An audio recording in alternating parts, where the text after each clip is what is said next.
Pendant des années, les courses de dragster ont permis l'apparition de dizaines de grands pilotes comme Big Daddy Don Garlitz, Don the Snake Prudhomme, Sox et Martin.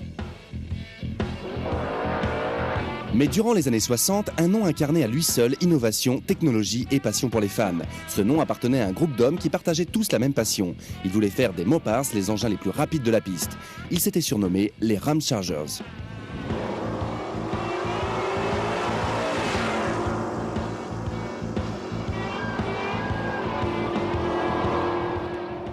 Les Ramchargers furent la première Dream Team des courses de dragster. C'était en général de jeunes ingénieurs d'une vingtaine d'années qui travaillaient pour Chrysler.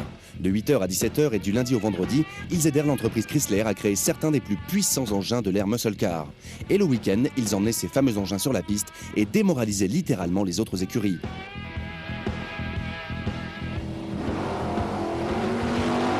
Dès leur début en 1958 et ce jusqu'en 1967, les Original Ramchargers ont créé l'image de marque haute performance de l'entreprise Chrysler.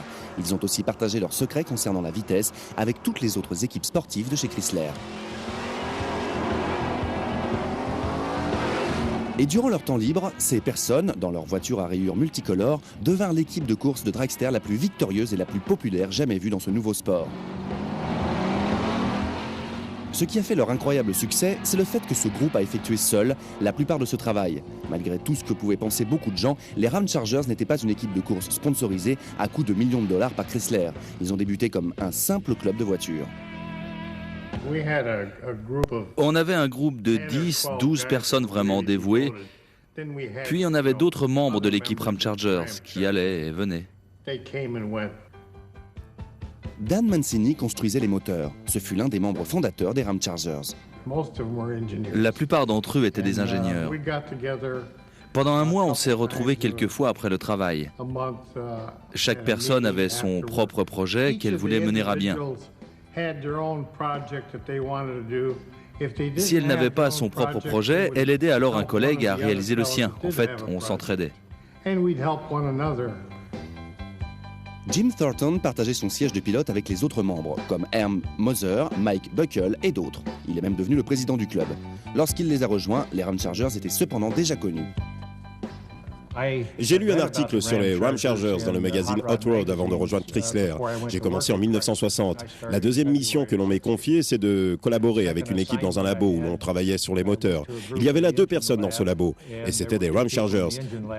Je pensais que j'étais mort et que j'étais au paradis. Ils m'ont invité à aller à l'une de leurs réunions et plus tard à rejoindre le club.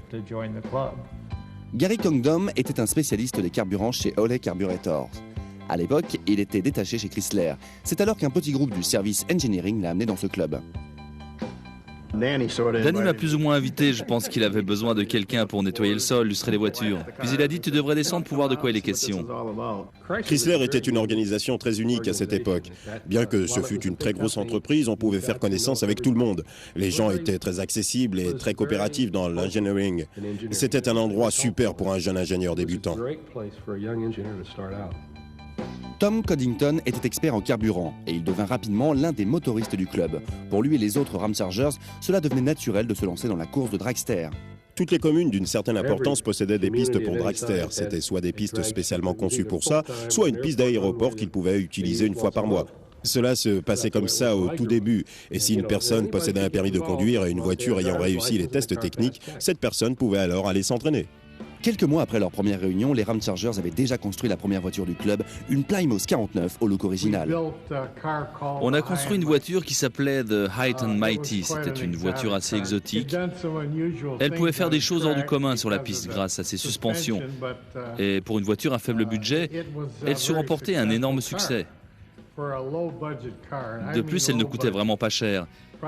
Je pense que le prix tournait autour de 200 ou 300 $, sans compter toutes les pièces que l'on nous a offertes.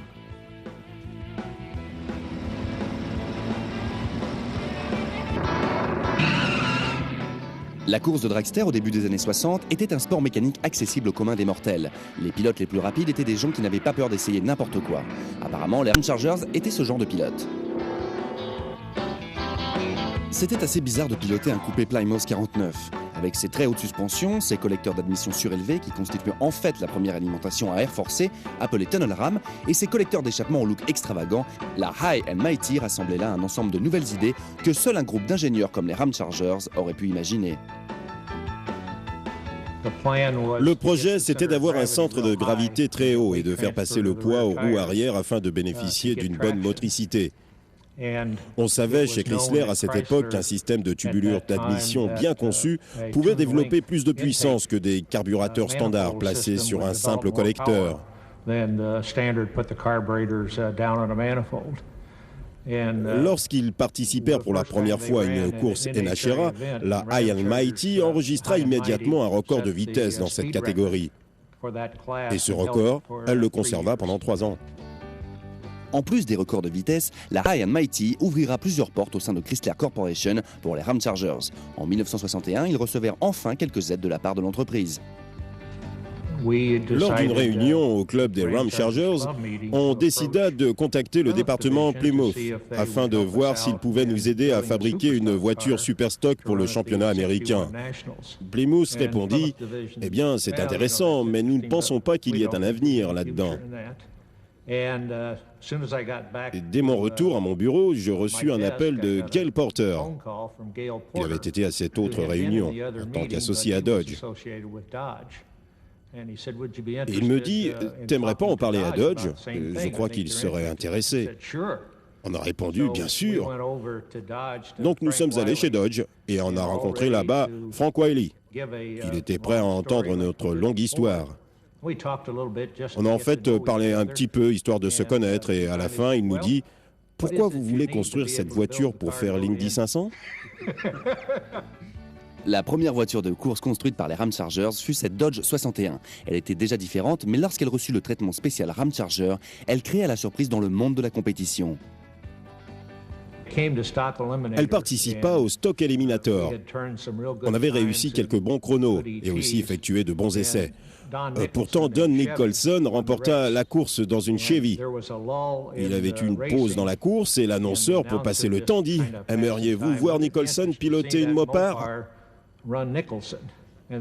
Et là, la foule a commencé à scander qu'elle voulait le voir courir. Ils ont dit à Nicholson « Tu entends ça ? Ils veulent te voir au volant d'une Mopar. » Et là, il a commis une erreur fatale. Il a répondu « Ok ».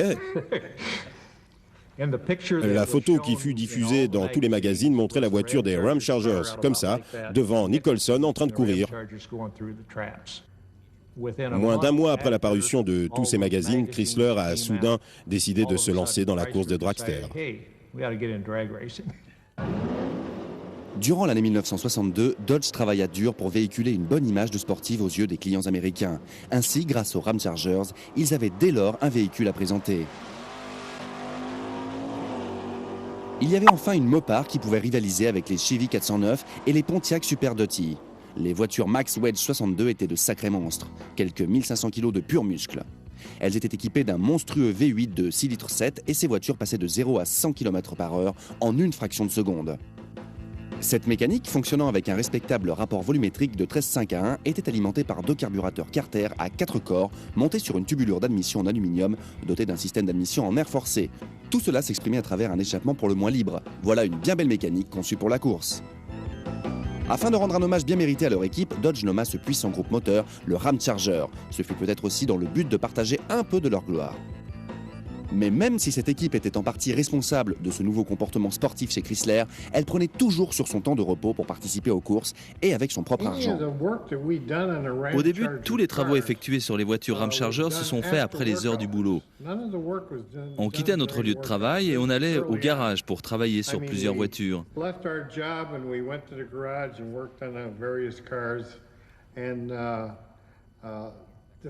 L'entreprise méprisait vraiment la course de dragster.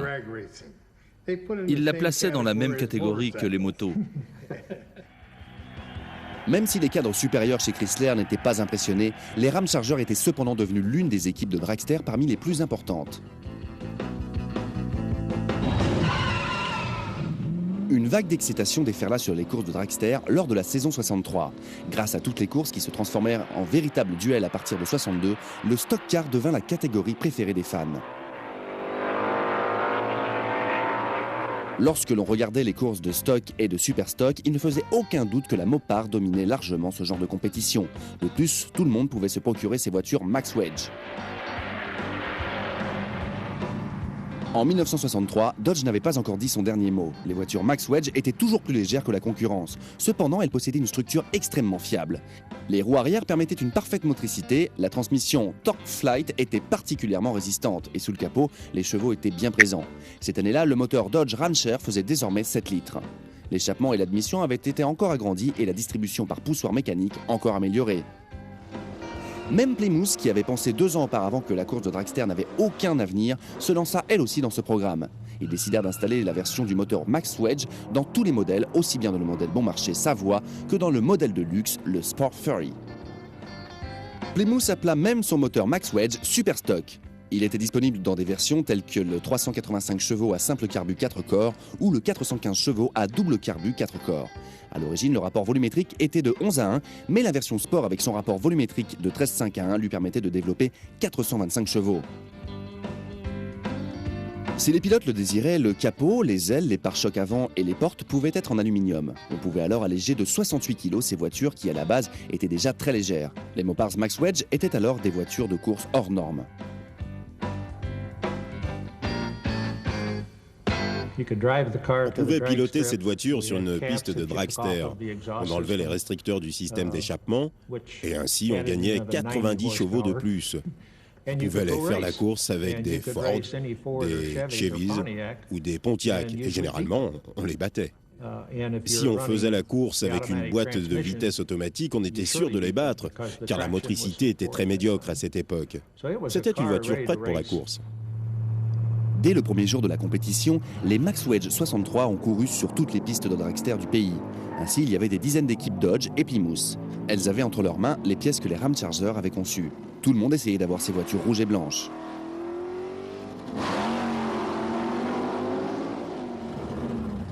Alors que la compétition battait son plein, les membres de l'équipe commençaient à ressentir les effets d'un travail acharné. Il fallait supporter à la fois une activité professionnelle à plein temps et une compétition qui demandait un investissement total de sa personne. Quelquefois pour l'équipe, il n'y avait plus assez d'heures dans une journée. Je ne m'attendais vraiment pas à faire toutes ces longues heures. Je me souviens bien quand nous sommes allés au Summer Nationals avec le modèle 63 sur la remorque. Sur le chemin qui menait à Indianapolis, on devait rôder le moteur.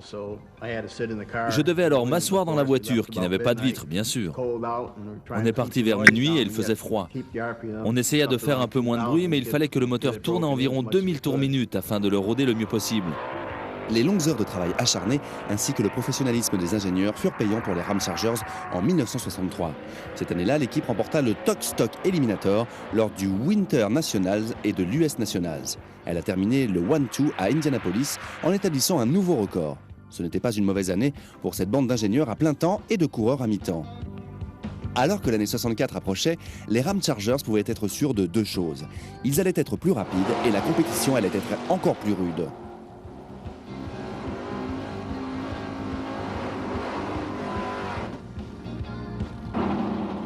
Au début de l'année 64, la Max Wedge 426 avait toujours le moteur stock pour les courses de dragster, mais tout cela allait changer. Dans le sud, un autre genre de course faisait rage. Chrysler était prête à intégrer sa toute nouvelle bombe sous le capot des voitures destinées au circuit. Cette bombe, c'était une nouvelle version de son ancien frère des années 50, le moteur EMI. Une fois de plus, les Ramchargers jouaient un rôle majeur dans la conception de ce moteur. La conception du moteur EMI a débuté dans le secret. Hoover s'impliqua dans ce projet. À ce moment-là, j'avais rejoint l'équipe qui travaillait pour Tom, mais il m'a fallu du temps pour être au courant de ce projet. En 64, Tom Hoover reconçut le moteur EMI, car il voulait que celui-ci soit une toute nouvelle création. Le seul point commun qu'il avait avec le premier moteur EMI, c'était la forme de sa chambre de combustion.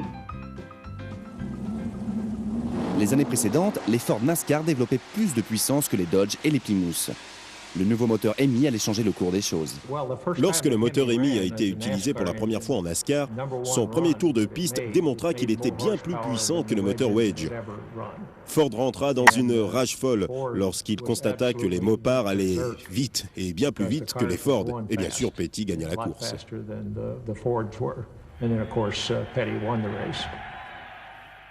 Le moteur EMI NASCAR souffrait cependant d'une série de défauts qu'il fallait guérir.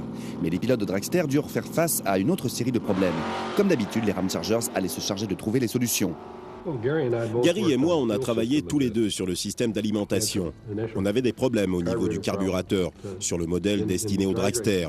On s'est surtout penché sur le modèle destiné au NASCAR, sans pour autant laisser de côté le modèle dragster. Mais le modèle à double carburateur nous a demandé pas mal de travail lors des courses de dragster.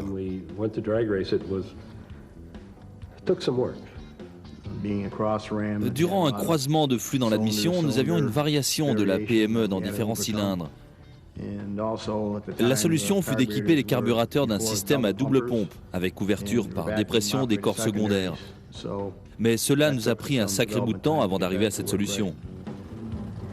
Une fois ces problèmes résolus, le moteur EMI a ainsi affirmé la suprématie des Mopars.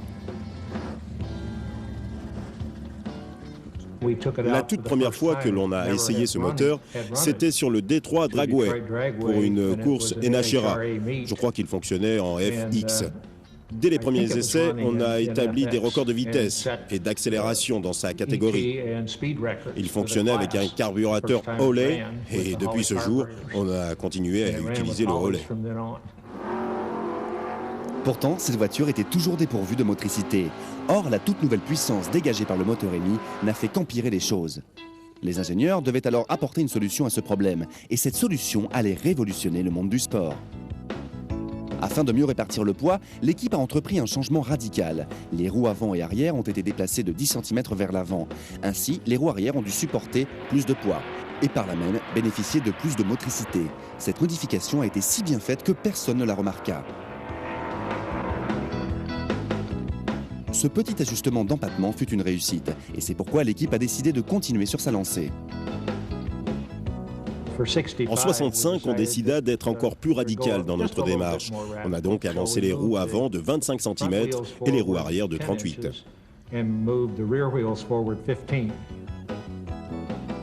Avec son empattement modifié, la Factory Experimental était une voiture assez bizarre, même aux yeux de certains ingénieurs précurseurs comme les Ramchargers. Beaucoup pensaient que ce n'était pas une bonne idée. Les responsables de la NHRA avaient été conviés à découvrir la nouvelle Factory Experimental. Ils sont arrivés avec 2 ou 3 personnes en plus autorisées à être là. Puis ils sont repartis en refusant ce projet.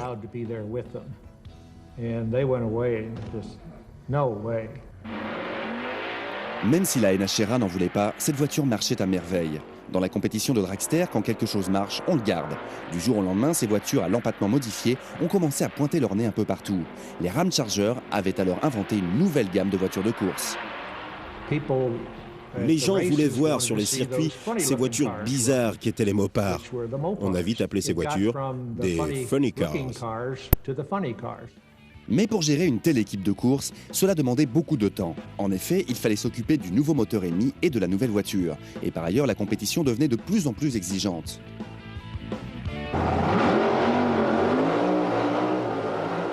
Entre 1963 et 1966, la catégorie d'or slammer des courses de dragster a connu un essor fulgurant. Au départ, les voitures Superstock parcouraient le quart de mile en 12 secondes à 190 km/h. Mais ensuite, les nouveaux modèles à l'empattement modifié parcouraient le quart de mile à 240 km/h en 8 secondes. Comme d'habitude, les Ramchargers furent à l'origine de toutes ces performances. En plus de la Dodge Coronet AFX65, l'équipe possédait aussi un dragster Top Fuel. Pour la plupart des membres de l'équipe, la course de dragster était devenue un second travail à plein temps. Voilà à quoi ressemblaient nos week-ends. L'été, on quittait le travail le vendredi soir et on allait faire une course dans l'Ohio le même soir.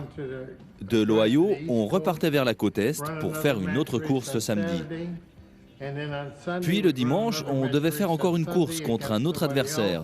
Et pour finir, on repartait chez nous pour être au travail le lundi matin. La course de dragster commençait à devenir un passe-temps coûteux. Malgré les quelques aides apportées par l'entreprise, les Ramchargers devaient toujours financer eux-mêmes ce passe-temps. Mais heureusement, les courses pouvaient leur rapporter de l'argent.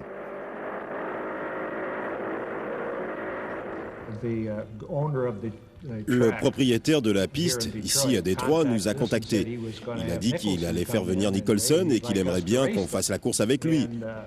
Vous savez, on espérait être payé 50 ou 100 $ et avoir des arrêts au stand gratuit. Mais Dan a continué de négocier avec ce propriétaire. Et 1h30 plus tard, on était monté à 500 $. J'étais assis là, et je ne pouvais pas garder mon sérieux, j'ai éclaté de rire. Il n'arrêtait pas de lui soutirer de l'argent. Quand il a atteint les 500 $, il a senti qu'il ne pourrait obtenir plus. C'était notre première course et on fut payé pour ça. Cette expérience nous a montré que l'on pouvait aller sur d'autres circuits et se faire payer aussi. En 1966, la Funny Car AFX évolua. Désormais, cette voiture de course possédait un châssis tubulaire et une carrosserie en fibre de verre.